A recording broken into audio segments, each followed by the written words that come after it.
दोस्तों आपको शायद पता नहीं है बट ज्यादातर प्लेबॉयज एक हैप्पीली मैरिज लाइफ को जी रहे होते हैं। ये इस कंट्री की आयरनी है, इसीलिए नहीं कि वो बदल जाते हैं या फिर वो सुधर जाते हैं, बल्कि इसीलिए क्योंकि उन्होंने पहले ही सब कुछ ही देख लिया होता है। They know the difference between women for life and women for night, जो कि एक नाइस गाय अपनी पूरी लाइफ में नहीं समझ पाता है। एक जो इनएक्सपीरियंस्ड मैन होता है ना, वो कंफ्यूज्ड अट्रैक्शन को ही कंपैटिबिलिटी समझने की भूल करता है, जो कि बैड बॉयज कभी भी नहीं करते हैं। इसीलिए जिन लड़कों के पास कभी ऑप्शंस नहीं रहे होते हैं ना, वो एक ही लड़की पर लॉक हो जाते हैं। मैं ये बिल्कुल भी नहीं बोल रहा हूं कि आपको रिलेशनशिप में नहीं आना चाहिए या फिर आपको शादी नहीं करनी चाहिए, बल्कि मैं ये बोल रहा हूं कि आपका ये जानना बहुत ही जरूरी हो जाता है कि जिस भी वुमेन को, जिस भी लड़की को आप अपने चिल्ड्रंस की मां बनाना चाह रहे हो, एक्चुअल में वो वाइफ मटेरियल है भी या फिर नहीं। क्योंकि ये कड़वी सच्चाई है, जो भी आपकी वाइफ होगी ना, उसके फोन में इंस्टाग्राम नाम की एक ऐप होगी जिसके अंदर उसका एक अपना पासवर्ड लगा हुआ होगा। तो मेरे भाई, आपके साथ कुछ भी हो सकता है,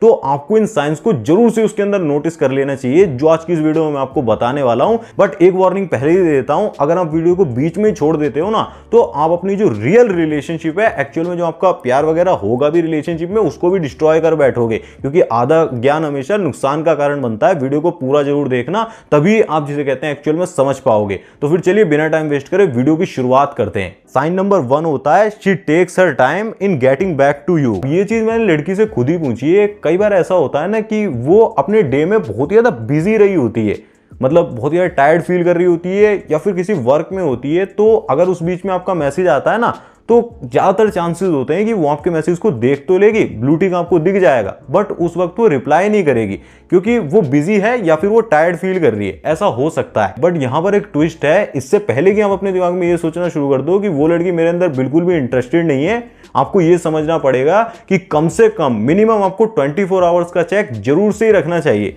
मेरा मानना यह है कि कोई भी इंसान कितना ही बिजी क्यों ना रहा हो, वो दिन में उसे बिल्कुल भी टाइम ना मिला हो, जिसे कहते हैं पूरे दिन अपने काम में घुसा रहा हो, रात में जल्दी सो गया हो, खाना खा रहे थे या फिर कुछ भी कारण रहा हो, जेन्युइन रीजन हो सकता है, नहीं कर पाया रिप्लाई, लेकिन 24 घंटों के अंदर जिसे कहते हैं उसे रिप्लाई आ जाना चाहिए, उससे बाहर नहीं जाना चाहिए। अगर 24 घंटा प्लस जा रहा है तो गड़बड़ है। मे बी लड़की बिजी हो सकती है, मे बी बहुत और भी काम उसे करना हो सकता है, वो बात करने के लिए इतना रेडी नहीं थी उस समय, क्या बात करेगी वो नहीं कर पाई।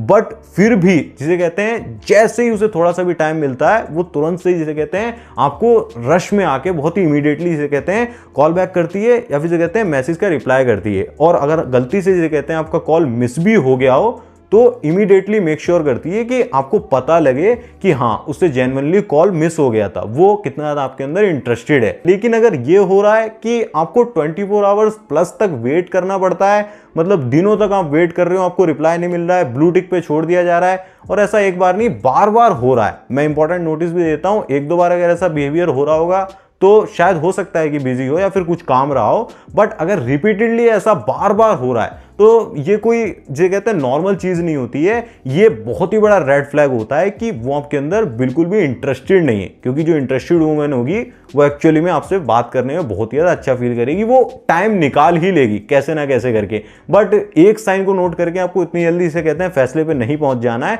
अभी आगे 6 साइंस बचे हुए हैं जो कि मोस्ट इंपॉर्टेंट है, जिसमें 3rd नंबर का साइन तो काफी ज्यादा इंपॉर्टेंट रहेगा, वो आपको जरूर से सुन लेना है, उसके बाद ही आप कुछ सोचना। साइन नंबर 2 होता है if she cancels plans repeatedly. ये एक बहुत बड़ा रेड फ्लैग होता है। सपोज करो आपने उसे डिनर के लिए इनवाइट किया मंडे को, पहले तो वो एग्री कर गई, बट एंड मौके पे जाके कुछ उसकी लाइफ में काम आ गया, उसने आपको मना कर दिया। फिर आपने वेडनेसडे का प्लान बनाया, मे बी कहीं बाहर घूमने का या फिर से डिनर का, उसने पहले तो एग्री कर दिया, फिर वही एंड मौके पे दोबारा से उसका कोई काम आ गया और उसने आपको मना कर दिया। और ये चीज बार बार जिसे कहते हैं रिपीटेडली आपको ये बिहेवियर देखने को मिल रहा है। हर बार जब भी आप उससे हैंग आउट करना चाहते हो, उससे मिलना चाहते हो, वो हमेशा अनअवेलेबल ही होती है। और रेडिकुलसली जिसे कहते हैं ये रिपीटेडली आपको बिहेवियर शो कर रही है, वो ये चीज शो कर रही है, तो हाई चांसेस हो सकते हैं कि वो आपके अंदर बिल्कुल भी इंटरेस्टेड नहीं है। क्योंकि जो लड़की वाकई में इंटरेस्टेड होती है वो ज्यादा से ज्यादा मीटिंग्स को अरेंज करना चाहती है, और अगर बाय चांस 1-2 बार ऐसा होता है तो वहां पर एक जेन्युइन रीजन भी होता है, और नेक्स्ट टाइम कब मिल रहे हैं, नेक्स्ट टाइम कब मीटिंग होने वाली है, उसकी डेट भी आपको, उसकी टाइमिंग भी आपको सामने से बता देगी। बिकॉज जो लड़की एक्चुअल में इंटरेस्टेड होती है उसके अंदर आपसे मिलने की एक ईगरनेस होती है, एक भूख होती है। वो चाहती है ज्यादा से ज्यादा, जिसे कहते हैं इससे बात करूं, इसके साथ टाइम स्पेंड करूं। बट अगर ऐसा कुछ आपको बिहेवियर शो नहीं हो रहा है, ऐसा कुछ देखने को नहीं मिल रहा है, तो मेरे भाई आपकी एक्सपेक्टेशंस ही आगे चलकर आपको बहुत ही ज्यादा दुख पहुंचा सकती हैं। मैंने पहले ही स्टार्टिंग में बोला था कि आप पहले चेक कर लो कि वो वाइफ मटेरियल जो टैग आप देने जा रहे हो उसको, वो एक्चुअल में उसको डिजर्व करती भी है या फिर नहीं। बट इतने में आपको जिसे कहते हैं दुखी नहीं हो जाना है, अभी आगे और इंपॉर्टेंट साइंस बचे हुए हैं, पहले आप उन्हें ध्यान से समझ लीजिए, उसके बाद ही किसी डिसीजन पे पहुंचना, ठीक है। अब हम थर्ड साइन के बारे में बात करते हैं जो कि मोस्ट इंपॉर्टेंट है। She calls U A friend. Okay चलो ठीक है, आप एक दूसरे को सपोज करो कि बहुत लंबे समय से जान रहे हो, एक दूसरे को डेट कर रहे हो, अच्छे से सारी चीजें जा रही हैं। कई बार ऐसा होता है कि वो अचानक से सडनली कोल्ड बिहेव करने लगती है, बट उसके बाद सारी चीजें सॉर्ट आउट हो जाती हैं। आप एक दूसरे के साथ हैंग आउट कर रहे हो, घूमने जा रहे हो, सब कुछ बढ़िया चल रहा है, आप दोनों को ही ऐसा पता है कि आप एक दूसरे को डेट कर रहे हो, या फिर ऐसा सपोज कर सकते हैं कि आप अपने अंदर से ऐसा सोच रहे हो, ऐसा आपने माना हुआ है कि आप दोनों एक सीरियस रिलेशनशिप में हो। फिर एक दिन क्या होता है, वो आपको अपने फ्रेंड से इंट्रोड्यूस करवाती है, बट प्रॉब्लम क्या आ जाती है कि वो आपको सिर्फ as a normal friend, just a friend के रूप में जिसे कहते हैं इंट्रोड्यूस करवाती है। तो भाई मेरी बात मानो, बिलीव मी, आप सिर्फ एक फ्रेंड ही हो, और ये इतना ज़्यादा डीप भी नहीं है कि आप समझ ही ना पाओ, आपको इजीली ये चीज़ समझ में आ जाएगी। बट प्रॉब्लम क्या होती है, ज़्यादातर लड़कों की, वो इस चीज़ को इग्नोर कर देते हैं। वो एक इल्यूजन में जी रहे होते हैं, वो एक होप में जी रहे होते हैं कि मे बी टुमारो कुछ चीज़ें बदल जाएंगी। बट एक्चुअल में अगर आपके पास सारी अटेंशन है, डेट वगैरह भी हो रहा है, सारी चीज़ें हो रही हैं, फिर भी वो बाहर जिसे कहते हैं और लोगों के अंदर आपको दोस्त बता रही है, तो भाई उसने फ्यूचर के बारे में कुछ नहीं सोचा हुआ है, और आपकी एक्सपेक्टेशन आपको आगे पक्का जिसे कहते हैं दुख पहुंचाने वाली है। बट अगर 3 पॉइंट्स के अगर अंदर ही आपका दिमाग खराब हो गया है, तो आगे के 4 पॉइंट्स तो आपके होश ही उड़ा देंगे। वो काफ़ी ज़्यादा कमाल के हैं, उन्हें ध्यान से सुनो। साइन नंबर 4 होता है if she tells you that she is not ready. मतलब वो ये बोलती है कि अभी मैं एक सीरियस रिलेशनशिप के लिए बिल्कुल भी रेडी नहीं हूं, बस देखना चाहती हूं कि हम दोनों साथ में जिसे कहते हैं कहां तक जा सकते हैं, क्या क्या हमारा हो सकता है। तो भाई मेरा बिलीव करो, ये कोई चैलेंज नहीं है कि आपको बहुत ही ज्यादा स्ट्रगल करना पड़ेगा, बहुत ही ज्यादा आप मेहनत करोगे कि उसको, मेरे को दिल को जीतना है। बट ऐसा कुछ भी नहीं होता है। आपको ऐसे पर्सन को ढूंढने की जरूरत है जो एक्चुअली में जिसे कहते हैं आपके साथ एक प्रॉपर रिलेशनशिप में आने के लिए रेडी हो, या फिर कह सकते हैं कि आपको फील कराए कि हाँ एक्चुअल में हम सीरियस रिलेशनशिप में हैं, और उसे ओपनली अपने फ्रेंड्स से मिलवाने में, फैमिली से मिलवाने में कोई भी प्रॉब्लम ना आए, बिकॉज आप डिजर्व करते हो। जिस लड़की ने आपको कंफ्यूजन में रखा हुआ है, एक ऑप्शन की तरह ट्रीट कर रही है, आपका टाइम, आपकी एनर्जी, पैसों की कोई वैल्यू नहीं कर रही है, उसके साथ आपको अपने इमोशंस को वेस्ट करने की, फीलिंग्स को वेस्ट करने की जरूरत नहीं है। बट एक चीज का भी आप खास करके ध्यान रखना कि एक्चुअल में आपका बिहेवियर क्या बोल रहा है। अपने बिहेवियर पर भी खास करके नोटिस करते रहना, ऑब्जर्व करते रहना, कहीं ऐसा तो नहीं है कि आपका बिहेवियर बहुत ही ज्यादा नीडी, बहुत ही ज्यादा डेस्परेट सा है, जो नेक्स्ट पर्सन को भी बहुत ही ज्यादा बोरिंग फील कराएगा। अगर ऐसा होगा तो नेक्स्ट पर्सन भी जिसे कहते हैं आपको छोड़ने ही वाला है। साइन नंबर 5 होगा you always have to be the one to initiate contact. अब यहां पर बहुत सारी लड़कियां ऐसी भी होती हैं जो कभी भी सामने से कॉन्टैक्ट करती ही नहीं है, कभी भी सामने से इनिशिएट नहीं करती हैं, बिकॉज वो अपने आप को डेस्परेट नहीं दिखाना चाहती हैं, या फिर खुद को एक ऐसे इंसान के रूप में प्रेजेंट नहीं करना चाहती हैं जो सामने से कॉल करे या फिर हर बार सामने से बहुत ही ज्यादा इनिशिएट करे, because they just don't want to come across as a desperate. So now कई बार ऐसा भी हो सकता है कि वो जानबूझकर जिसे कहते हैं आपको मैसेज नहीं कर रही होती है, आपको कॉल नहीं कर रही होती है, सिर्फ इतना चेक करने के लिए कि आप कितना ज्यादा इंटरेस्टेड हो, आप कितना डेस्परेट हो चुके हो कि अगर वो पीछे हटेगी तो आप उसके पीछे कितना ज्यादा जाओगे। लेकिन अगर ऐसा हमेशा ही हो रहा है, मतलब कभी भी जिसे कहते हैं उसका सामने से कोई मैसेज आता ही नहीं है, कभी वो सामने से इनिशिएट करती ही नहीं है, आप ही वो पर्सन होते हो जो हमेशा कॉल को स्टार्ट करते हो और हमेशा चैट को स्टार्ट करते हो, चैट को स्टार्ट करने वाले पहले पर्सन होते हो। हमेशा ऐसा ही होता है रिपीटेडली। ऐसा कभी भी नहीं हुआ कि उसका सामने से कोई मैसेज आ गया, आप ही सामने से पूछते हो कि आज क्या खाया, आज क्या बनाया, अभी सो गई, काम पूरा हो गया, हाउ आर यू, सारी चीजें मतलब आप ही डिस्कस कर रहे होते हो।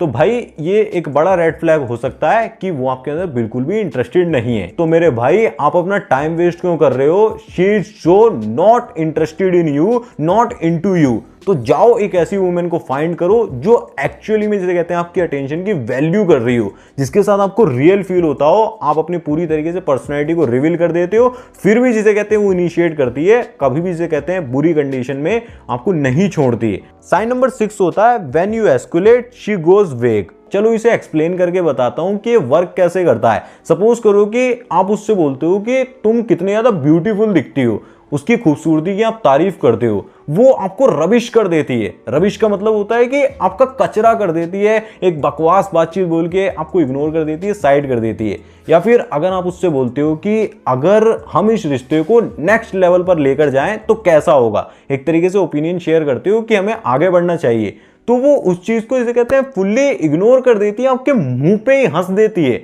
बिल्कुल ही आपका मजाक सा उड़ा देती है। क्योंकि कई बार ऐसा होता है, कई लड़कियां ऐसी होती हैं वो डायरेक्टली कभी भी चीजों को आगे नहीं बोलना चाहती है, मुंह पे नहीं बोलना चाहती हैं, क्योंकि उन्हें ऐसा लगता है कि कहीं आपकी फीलिंग्स हर्ट ना हो जाए, आप बुरा ना मान जाओ, आपका दिल ना टूट जाए, इसीलिए वो इनडायरेक्ट वे में ऐसा करके इसे कहते हैं प्रेजेंट करती हैं। फिर उसके बाद वो अपने रिप्लाई में बिल्कुल भी वेट ऐड ऑन नहीं करती हैं, कोई एक्स्ट्रा चीज ऐड ऑन नहीं करती हैं, बल्कि जितना ज्यादा हो सके उस रिप्लाई को शॉर्ट करके बहुत ही ज्यादा कम शब्दों में इसे कहते हैं रिप्लाई करती हैं कि आपको बिल्कुल भी इसे कहते हैं भाव नहीं देती हैं। इसका सीधा सा ये मतलब होता है कि हमारा कुछ भी नहीं हो सकता है। बेसिकली मैं तुम्हें एक फ्रेंड की नज़र से देख रही थी, हमारा रिश्ता इतना ज़्यादा गहरा नहीं है, तो तुम्हें मूव ऑन कर जाना चाहिए या फिर मेरे से आगे बात मत करो, मतलब इतना मैं नहीं देख सकती। और अगर आपके साथ ऐसा हो रहा है ना, तो वहां पर अपना टाइम वेस्ट करने की कोई भी जरूरत नहीं है, आप सिंपली मूव ऑन कर जाओ, वहां पर वो आपकी फीलिंग्स को डिजर्व नहीं करती है। बट अगर आप सच में अटैच्ड हो चुके हो और एक्चुअल में चाहते हो कि इसे तो मुझे अपने लाइफ में लेकर आना है और साइकोलॉजिकली चीज़ों को सुधारने की कोशिश करना चाहते हो, बेसिकली जो मैं सेशंस लेता हूं ना, कॉल पर आप मुझसे बात करते हो और मैं आपको वर्क देता हूं आपकी कैपेसिटी के अकॉर्डिंग, जो आप वर्क करके रिजल्ट निकालते हो, वहां पर यह काम बन सकता है। क्योंकि साइकोलॉजी जिसे कहते हैं हर चीज को पॉसिबल कर सकती है। तो उसके लिए मेरा आप कॉल सेशन बुक कर सकते हो, उसका लिंक मैंने आपको डिस्क्रिप्शन में दे दिया है। एक्चुअल में वहां पर मैं आपको बता दूंगा कि कैसे, अगर जिसे कहते हैं सारे साइंस भी मैच हो रहे हैं, उसके बाद भी आप साइकोलॉजिकली जिसे कहते हैं उसे ट्रिगर करके चीजों को आगे बढ़ा सकते हो। वो पेड सेशंस होते हैं, उसके लिए मैंने आपको डिस्क्रिप्शन में दे दिए, check it now. Sign number 7 होता है she blue ticks you and like it's permanent. मतलब ये उसकी आदत सी बन चुकी है कि वो आपको हमेशा ही ब्लू टिक पर ही छोड़ देती है। अब जैसा कि वीडियो की स्टार्टिंग में ही मैंने बोला कि ये चीज पूरी तरीके से ओके है। कई बार ऐसा होता है कि लड़की बिजी होती है, टायर्ड होती है, या फिर आपके मैसेज की वजह से जो वो काम कर रही है उसमें डिस्ट्रैक्ट हो सकती है, या फिर उसके पास करने के लिए और भी बहुत सारी चीजें हैं। अगर आपका मैसेज का रिप्लाई देने बैठ गई तो चीजें डिले हो जाएंगी, उसका काम खराब हो जाएगा, इसकी वजह से वो रिप्लाई को इग्नोर कर देती है। बहुत बार ऐसा होता है। बट शाम को जिसे कहते हैं जब वो रिलैक्स कर रही होती है, सारा वर्क फ्री हो गया होता है, उस फ्री टाइम के अंदर वो टीवी को देख रही होती है, अपने फोन में स्क्रॉल कर रही होती है, तो वहां पर वो जरूर से चेक इट आउट करती है कि सिमिलरली जिसे कहते हैं दिन भर में किस किस के मैसेज आए हुए हैं, किस किस का मुझे रिप्लाई करना है। अगर उसने आपको ब्लू टिक पे छोड़ा हुआ है, एकदम से जिसे कहते हैं तुरंत से जिसे कहते हैं ब्लू टिक पे छोड़ देती है। मैसेज किया, ब्लू टिक आ गया और उसने छोड़ दिया, तो ये तो काफी ज्यादा चांसेस होते हैं कि वो बिजी रही होगी। बट जब वो खाली होती है शाम के टाइम, बेड पर बैठी होती है, तो वो परफेक्ट टाइम होता है उसके लिए आपको रिप्लाई करने का। बट उस टाइम में भी अगर जिसे कहते हैं आपको मैसेज नहीं आ रहा है, उसने मैसेज नहीं किया और ऐसा रेगुलर बेसिस पर हो रहा है, तो भाई आप कर क्या रहे हो, क्यों अपना टाइम वेस्ट कर रहे हो। और यहां पर तो मैं बहुत ज्यादा शॉक्ड हो गया हूं कि अभी तक आप रुके हुए हो, आप अभी तक सोच रहे हो कि मतलब इल्यूजन क्रिएट हो रखा है, इतना ज्यादा उसने आपको होप दे रखी है, या फिर आप बहुत ज्यादा कंफ्यूज दिख रही है, आप सोच रहे हो कि सब बदल जाएगा। आप क्यों मतलब अपनी एनर्जी को वेस्ट कर रहे हो, क्यों टाइम को वेस्ट कर रहे हो। अब बोनस के तौर पर मैं आपको कुछ इंपॉर्टेंट टिप्स भी दे देता हूं जो आपके लिए बहुत ही ज्यादा वैल्यूएबल रहेंगी। आप ना उसकी बॉडी लैंग्वेज को खास करके ही नोटिस करो, क्योंकि जो बॉडी लैंग्वेज होती है ना, वो कम्युनिकेशन का एक बड़ा सोर्स होती है। आप उसके नॉन वर्बल क्यूज को जिसे कहते हैं बहुत ज्यादा नोटिस करो। बेसिकली आप उसकी बॉडी लैंग्वेज से ये समझ सकते हो, जो डायरेक्टली वो वर्ड से नहीं बोल रही होती है ना, कई बार ऐसा होता है कि उसकी बॉडी लैंग्वेज से आपको सिग्नल्स मिल जाते हैं। अब ये मैं नहीं जानता कि आप कितना ज्यादा नोट कर पाओगे, बट ये 100% वर्क करता है। जैसे कि अगर वो आपके साथ कॉन्वर्सेशन में आप कहीं पर बैठे हुए हो, उसकी बॉडी जिसे कहते हैं आपसे अपोजिट डायरेक्शन में टर्न कर रही है, उस तरफ हो रही है, आप देख पा रहे हो उस चीज को, खास करके उसके पैरों के डायरेक्शन को, कि वो आपकी तरफ नहीं है, अपोजिट डायरेक्शन में है। या फिर आपसे बात करते वक्त वो अपने फ़ोन को चेक इन कर रही है, स्क्रॉल कर रही है, और बीच में अगर बेस्ट फ्रेंड का कॉल आ गया, कॉल को अटेंड कर ले रही है, उससे आपको कोई प्रॉब्लम नहीं है, उसे भी आप इग्नोर कर दे रहे हो, तो भाई ये एक बहुत ही बड़ा रेड फ्लैग होता है जो कि आज तक की वुमेन्स हिस्ट्री में सबसे जिसे कहते हैं नोटिस करा गया है। अगर आप इसको भी इग्नोर कर दे रहे हो तो भाई आप तो धन्य हो, आपका कुछ भी नहीं हो सकता है। यहाँ पर सिर्फ दो ही चीज़ें हो सकती हैं, या तो जिसे कहते हैं वो आपसे बहुत ही ज़्यादा बोर हो गई हो, या फिर आप एक्चुअली में बहुत ही ज़्यादा बोरिंग पर्सन हो। फिर आप अपना टाइम वेस्ट कर ही क्यों रहे हो? आप एक्चुअली में कुछ वर्क करिए, कुछ स्किल्स सीखिए जहां पर जिसे कहते हैं आपको फायदा मिले, फ्यूचर में कुछ नया जिसे कहते हैं आपकी लाइफ में हो सके। ऐसी जगह आप टाइम वेस्ट करते रहोगे जहां आपकी इन्वेस्टमेंट जिसे कहते हैं तवे पे पानी छिड़कने जैसा है कि पानी डाला उड़ गया, कुछ उससे फर्क ही नहीं पड़ा। वो गलती आपको नहीं करनी है। अब इस पूरी वीडियो से मेरा मोटिव मेन यही था कि आपका जो टाइम वेस्ट हो रहा है ना रिलेशनशिप के अंदर, गलत जगह जिसे कहते हैं आप एक्सपेक्टेशन लगाकर जी रहे हो, बाद में आपको प्रॉब्लम ना हो, उसीलिए ये सारे साइंस को आप अभी नोटिस कर लो। आपका क्या थॉट है इस वीडियो को लेकर वो मुझे कमेंट करके जरूर बता देना, और ऐसे किसी टॉपिक पर अगर आप वीडियो देखना चाहते हो वो भी बता देना। और साथ ही में मेरे कॉल सेशन को बुक करना चाहते हो और कॉल पर पर्सनली कनेक्ट करना चाहते हो, 1-on-1 कॉल, तो मेरा लिंक डिस्क्रिप्शन में दिया हुआ है वेबसाइट का, आप चेकआउट कर लेना। बाकी अगर आप रिलेशनशिप में एक और नेक्स्ट लेवल पर जाना चाहते हो तो आप ये भी जान सकते हो कि जब लड़की इंटरेस्टेड होती है तो अचानक से वो पुल बैक क्यों करती है। कुछ टाइम के लिए आपके कॉन्फिडेंस को चेक करने के लिए हो सकता है, या फिर ऐसा होता क्या, उसके पीछे का रीजन क्या है, आपको कैसे रिएक्ट करना चाहिए। साथ ही में और भी बहुत सारी चीजें साइकोलॉजिकली, तो स्क्रीन पर जो वीडियो आ रहा है वो आपको जरूर से ही देखना चाहिए, उसमें मैंने बहुत ज्यादा क्लैरिटी के साथ समझाया हुआ है। मैं मिलूंगा आपसे उसी वीडियो में, तब तक के लिए आप ऐसे वीडियोस को देखते रहें, सीखते रहें, और साथ ही में वीडियो को शेयर कर देना, हाइप जरूर से कर देना। धन्यवाद। जय श्री राम। अपना ध्यान रखें, खुश रहें।